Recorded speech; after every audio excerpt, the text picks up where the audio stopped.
Hey everyone, today we are going to cover the buyer touchpoint, the buyer attribution touchpoint, and the buyer user touchpoint.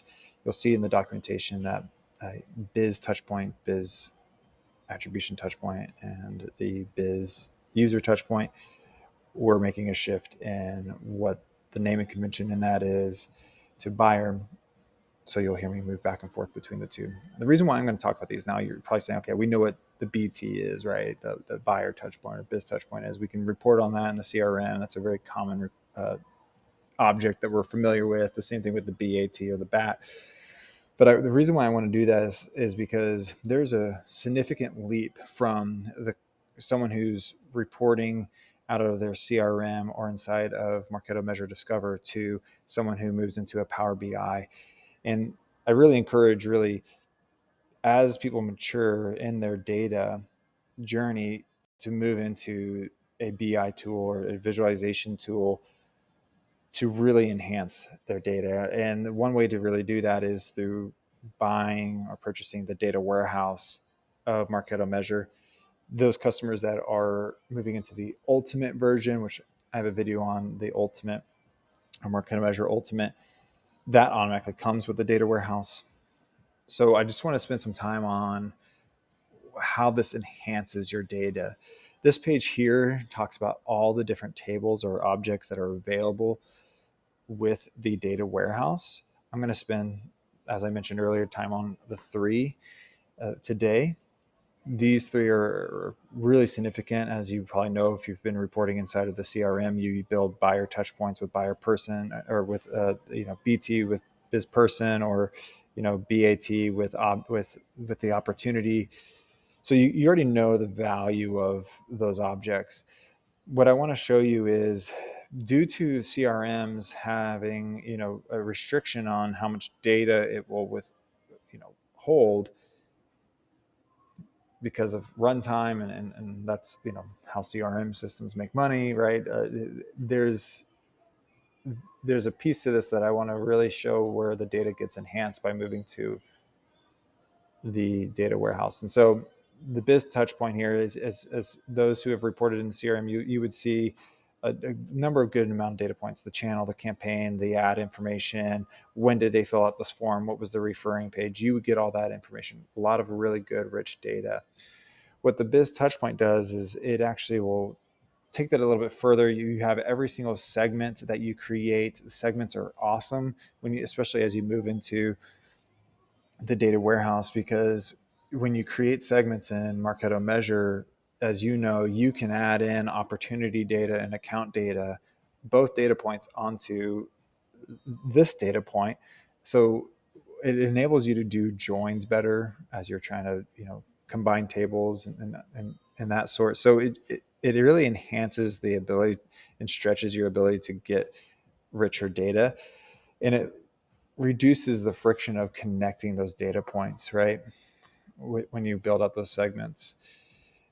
And then just want to show you, like, you have all this landing page, you get all that, you get the referring page, you get the form page, you hit the city, so amount of metadata, the ad provider, all the ad information's here, campaign information, unique ID. Again, I'm not expecting you to be able to read all this as I scroll. I'll put the link in the description below, but it goes through all the different data models that we have in here.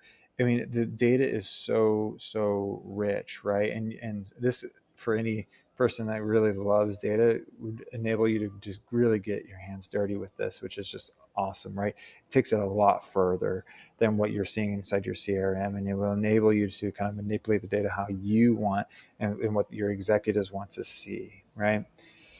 So for those who don't know, the biz user, or the biz touch point, or the buyer touch point, is only specific to leads and contacts, right? It's not associating anything to opportunities at this point. So it's only looking at that information. If it is a contact, it will pull in account information as well to that. But so we're going to make a shift to the biz attribution touch point, or the buyer attribution touch point.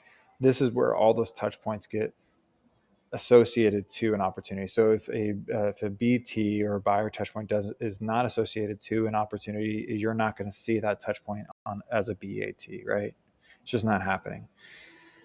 But if you did, if a touch point did associate to an op, then at that point you would see that pushed here.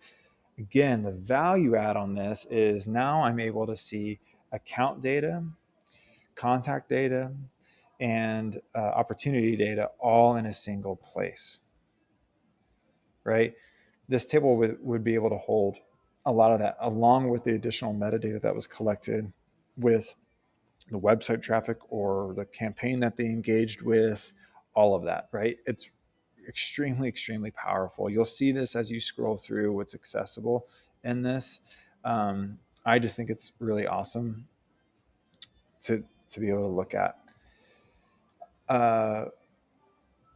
Now, the last one, and I kind of move quickly through the other two because you're more familiar with those as you've reported in your CRM or inside of Discover. This one is usually a new concept to users of Marketo Measure.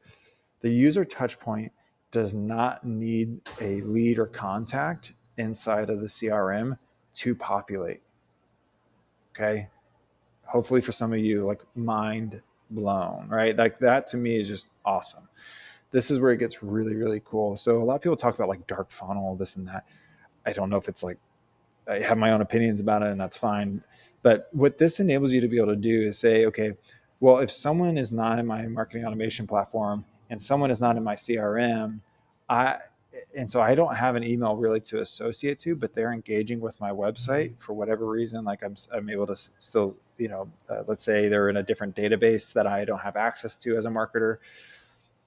I would still be able to see those touch points in this data warehouse. So let me give you an example. Bob, right? Bob's gonna buy something from electronic.com, right? And so Bob comes to the site, he fills out a form, he's just inquiry about something, and so he gets the PDF about XYZ documentation, and that, let's say that the way that company manages their data, that data for anyone who's kind of just inquiring about things sits in a different database, right? It doesn't go into the CRM. Well, at that point, we still capture that data. We store that data in our data warehouse. And so that if you have the data warehouse available, you could see here's everyone that's already engaging with us. So think about it in another way, right? I'm going to quickly move to the next piece where I think it has added a ton of value to clients. This is not an uncommon thing for large enterprise organizations. And so with clients, what they can do with this is I can look at this additional data point, the user touch point, and I can see how many people are engaging with me with XYZ domain and their email address, and say, look, we have a ton, like whoever is looking at that data would be able to say, look how many people you're engaging with that are not inside your CRM that you are targeting through Sixth Sense or this and that. Like you're doing all this additional marketing effort to get them engaged, and they are engaging with you. They're just not pushing over into the data warehouse or into basically a data warehouse, but your CRM, which is the source of truth as far as opportunities go. Right? That's just not fair, right? And so it's one of those pieces where this gives you that ability to be able to see all this additional metadata around that you may not have seen before. Again, I hope this gets you all excited about what's available. You can see we can pull in like all this additional points if they're related to the CRM. We do get CRM, so user touch points can be related to the CRM, but they don't have to be. So that's why you see these things. The impression data. So you get all these additional data points similar to what the BT or the buyer touch point is.